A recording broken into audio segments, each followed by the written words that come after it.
আপনারা দেখছেন টিভেন24 news network. সবশেষ আপডেটে স্বাগত জানাচ্ছি আমি তাসমিয়া টুম্পা। আমেরিকান পণ্যে পাল্টা সর্বোচ্চ 50% শুল্ক আরোপের ঘোষণা দিয়েছে কানাডা। ডোনাল্ড ট্রাম্প প্রশাসনের নতুন শুল্কে দুই দেশের বাণিজ্য আলোচনা ভেঙে যাওয়ার কয়েকদিনের মধ্যেই এই সিদ্ধান্ত নিল অটোয়া। আগামী 8 সেপ্টেম্বর থেকে প্রায় 700 ধরনের আমেরিকান পণ্যে 50, 25 ও 15% হারে শুল্ক কার্যকর করবে কানাডা। এর মধ্যে সবচেয়ে বড় পদক্ষেপ হল আমেরিকান স্টিল ও অ্যালুমিনিয়ামের ওপর শুল্ক দ্বিগুণ করে 50% করা। কানাডার নতুন শুল্কের তালিকায় রয়েছে অ্যালুমিনিয়াম ফয়েল, রেলওয়ে লোকোমোটিভ, স্টিলের সেতু থেকে শুরু করে বিভিন্ন ধরনের গৃহস্থালী পণ্য। ডিশওয়াশার, ওয়াশিং মেশিন ও চুলার মতো তুলনামূলক ব্যয়বহুল ভোক্তা পণ্য এর আওতায় পড়েছে।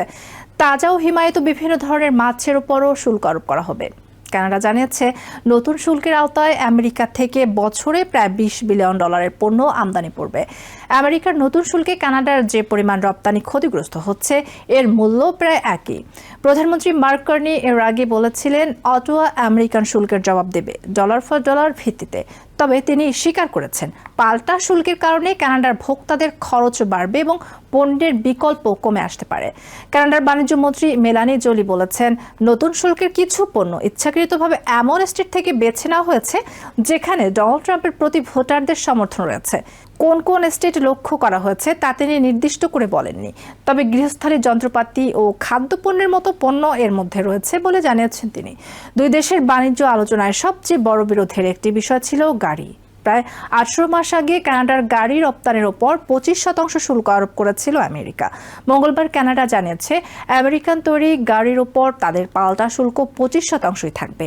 একই সঙ্গে কানাডায় গাড়ি উৎপাদনকারী কোম্পানিগুলো নির্দিষ্ট সীমার মধ্যে আমেরিকা থেকে শুল্ক ছাড়াই গাড়ি আমদানি করতে পারবে, এমন ব্যবস্থা বহাল রাখা হবে। কানাডার গাড়ি শিল্পের জন্য বিষয়টি অত্যন্ত গুরুত্বপূর্ণ। দেশটিতে উৎপাদিত গাড়ির 90% বেশি বিদেশে রপ্তানি করা হয়। ফলে প্রেসিডেন্ট ট্রাম্পের হুমকি অনুযায়ী গাড়ির উপর শুল্ক 50% উন্নীত হলে কানাডার গাড়ি কারখানাগুলোর উপর বড় ধরনের চাপ তৈরি হতে পারে। ট্রাম্প সোমবার গাড়ির উপর শুল্ক 25 থেকে বাড়িয়ে 50% করার হুমকি দিয়েছেন। একই হারে কানাডার অটো পার্টসের ওপরও শুল্ক আরোপের হুমকি দিয়েছেন তিনি। বর্তমানে উত্তর আমেরিকায় উৎপাদিত পণ্যের ক্ষেত্রে নির্দিষ্ট শর্ত পূরণ হলে এসব অটো পার্টস শুল্ক মুক্তভাবে বিক্রি করা যায়। প্রতি বছর কানাডা প্রায় $772 বিলিয়ন আমেরিকান পণ্য আমদানি করে। কানাডার কর্মকর্তারা বলছেন, পাল্টা শুল্ক থেকে যে অর্থ পাওয়া যাবে তার চেয়ে কানাডার রপ্তানিকারকদের সহায়তায় সরকারের ব্যয় অনেক বেশি হতে পারে। তাদের ভাষ্য, নতুন শুল্ক আরোপের মূল উদ্দেশ্য রাজস্ব আদায় নয়, বরং আমেরিকান শুল্কের কারণে ক্ষতিগ্রস্ত কানাডার উৎপাদক ও শিল্প প্রতিষ্ঠানগুলোকে সুরক্ষা দেয়া। অর্থনীতিবিদদের অনেকে অবশ্য মনে করছেন, আমেরিকার তুলনায় কানাডার অর্থনীতি প্রায় 12 ভাগের 1 ভাগ হওয়ায় পাল্টা শুল্কের প্রভাব ওয়াশিংটনের উপর তুলনামূলকভাবে সীমিত হতে পারে। বরং এসব শুল্কের কারণে কানাডাতেই পণ্যের দাম বাড়তে পারে এবং দেশটির ব্যবসাগুলো ক্ষতিগ্রস্ত হতে পারে। ট্রাম্পের নতুন 50% শুল্ক কার্যকর হওয়ার আগে পরিচালিত বিভিন্ন জনমত জরিপে দেখা যায়, আমেরিকান শুল্কের জবাবে অর্থনৈতিক প্রতিশোধ নেওয়ার পক্ষে কানাডীয়দের বড় অংশের সমর্থন রয়েছে। তবে বিভিন্ন প্রদেশের নেতাদের মধ্যে এ বিষয়ে মতভেদ রয়েছে। কানাডার সবচেয়ে জনবহুল প্রদেশ অন্টারিওর প্রিমিয়ার ডাগ ফোর্ড পাল্টা ব্যবস্থা নেওয়ার জোরালো সমর্থক। অন্যদিকে তেল সমৃদ্ধ আলবার্টার প্রিমিয়ার ড্যানিয়েল স্মিথ সংযত থাকার আহ্বান জানিয়েছেন। কানাডার তেল, প্রাকৃতিক গ্যাস, পটাশ সার এবং বিভিন্ন খনিজ পণ্যকে ট্রাম্পের শুল্কের বাইরে রাখা হয়েছে। অর্থনীতিবিদদের কেউ কেউ মনে করছেন, কানাডা চাইলে এসব পণ্যের রপ্তানিতে কর আরোপ করে আমেরিকান অর্থনীতির উপর আরও বড় চাপ সৃষ্টি করতে পারে। বিশেষ করে আমেরিকায় রপ্তানি করা তেল, প্রাকৃতিক গ্যাস, বিদ্যুৎ ও পটাশের উপর কর আরোপের প্রস্তাব রয়েছে।